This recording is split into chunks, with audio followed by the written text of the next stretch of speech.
Everyone has that professor at one point in time or another that just refuses to be addressed by Professor or Mr. All of your other teachers don't mind. Professor John, Mr. Ackerman, Mrs. Elizabeth, whatever. But no, the special clown refuses to conform to the norm. He's just so more important than the other teachers. You have to glaze him because he has a PhD. Oh, he's so important. You have to address him by Doctor, Master Engineer, Professor, Mr. whatever his name is. You can just call him by Mr.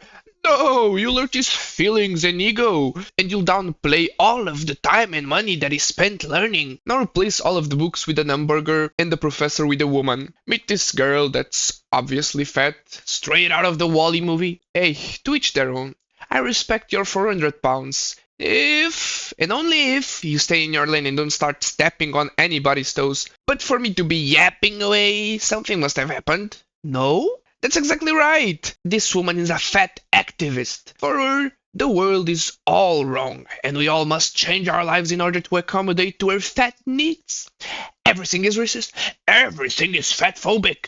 The other day, she was boarding a plane, and the poor flight attendant refused to carry her 400 pounds heavy ass weight into the plane. A poor flight attendant. Hold on. Think. Think, Mark! A flight attendant that probably weighs 3 or 4 times less than this Gorlock. She wants to be carried like a little baby by someone that probably can't even do it if they tried. Look, lady, does the flight attendant look like Sisyphus to you? Carrying a boulder up a mountain, or in this case to be pulling you in a wheelchair to your designated seat?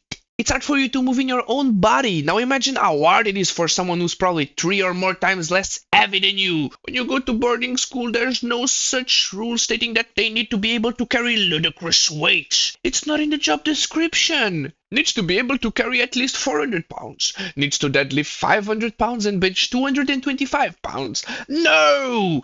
Every flight attendant would be jacked if that was the case. This is not the military. They need to be able to carry people with special needs. Like pregnant women, elders, not someone who eats upwards of 10,000 calories every single day. That's a self-nerf. The pregnant ladies are carrying the future of our world. The elders can choose to stop time. Please, time. Please, just stop. I don't want to be old anymore. You can't stop your morbid obesity. Close your mouth. Like there's a tolerable amount of weight. I've seen plenty of obese people that can live normal lives. If you're an active member of society that can work, even being obese, great! Even better! Now if you need a mobility scooter in order to carry you wherever you need to go, bro, that's too far. And even worse if you're putting other people's jobs on the line for it. Now imagine that the flight attendant who probably couldn't even carry you gets fired because you complained. This is the exact same entitlement coming from the teachers that make you address them in a certain special sort of way.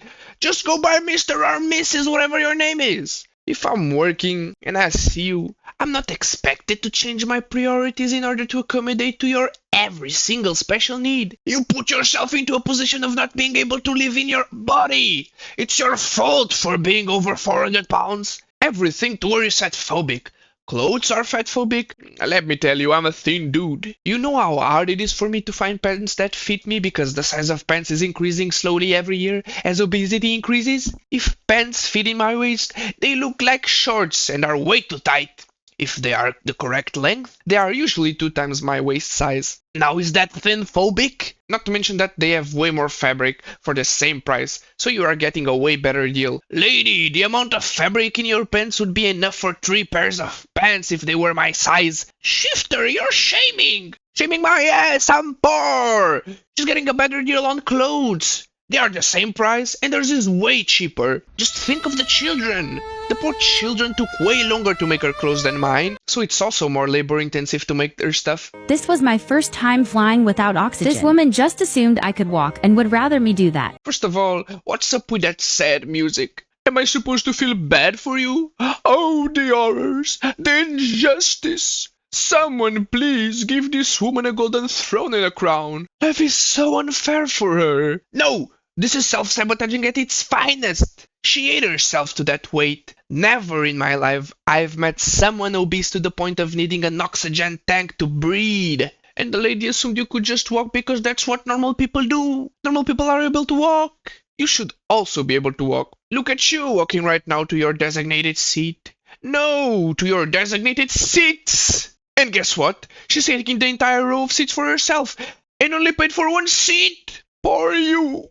So much discrimination. 3 seats for the price of 1. What a professional victim. Probably comes from professional victim village. Listen, if I use 3 seats, I should pay for the 3 seats. She doesn't pay for the 3 seats she's taking. How can you be so sure of that, Shifter? And they were paid for by a company that values me and knows plus-size people deserve to travel. Yes, but that plane doesn't deserve to carry you. It's probably working overtime just to go airborne with additional weight.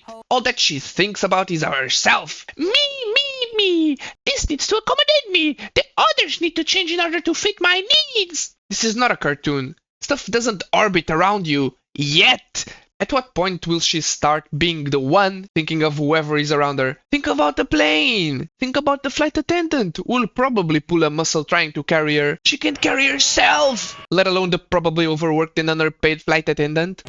Instead of her having to push someone my size up the jet bridge, all the other attendants wheeled their passengers up the jet bridge, but my needs were disregarded. This is discrimination. Nobody should be treated this way. She probably can carry you. It's an incline. If you can carry your weight, why should others do it? Have you ever stopped to think?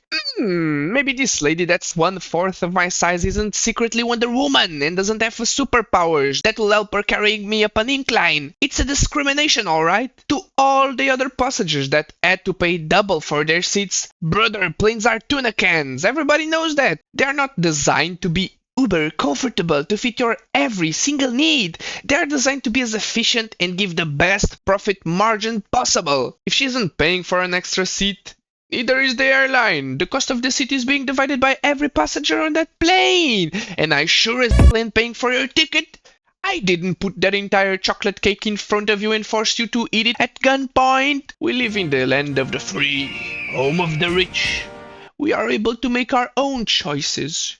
With that power, however, comes the responsibility of burden. Our choices have consequences, and I shouldn't be the one to be burdened with the consequences of your actions. If you ate yourself into needing an extra seat on the plane to sit, I shouldn't be the one paying for it. And just how much does this woman travel? I swear that half of her videos are of her on the plane to some random country. What the...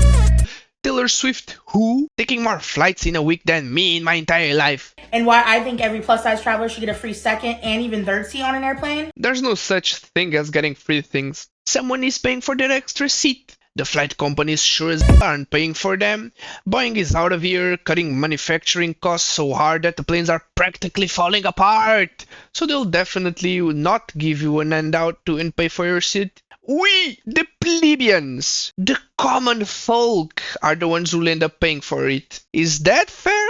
It's truly that simple. If you agree that every traveler deserves to fly comfortably and without fear of discrimination, then go ahead and please sign my petition. It's not that simple. It's not. It's never that simple. There's always an if. If planes get larger seats, the tickets will be more expensive because of all of the traveling costs associated. Companies aren't out here going bankrupt just so they can accommodate to us. If she gets her free seat, like I said before, me, a broke-ass peasant, will be the one who'll have to end up paying for her extra seat. I barely have enough money to keep the lights on in my house, let alone a free handout to someone who weighed herself into 300 extra pounds. I agree that every traveler should travel comfortably, but there's an extra cost associated with that. An extra cost that I'm not able to afford. That's why I'm making videos, so I get rich and famous and can fly comfortably. I'm not out here screaming at the top of my lungs for companies to give me money so I can get rich and famous. I'll work for it. I'll brute force my way to the algorithm. It's not other people that need to change. It's me. And don't you dare with me with a discrimination card. You're barely a minority. Almost 40% of US adults are obese. I don't care that she's fat. I care that she wants her every needs met at the cost of others. The flight attendant needs to carry her or else she risks getting fired. I need to pay for a free extra seat. I can't fit in my pants anymore because pants are made for the average size and it's steadily increasing. It's easier for you to stop overeating than for every other person to have to fit to your needs.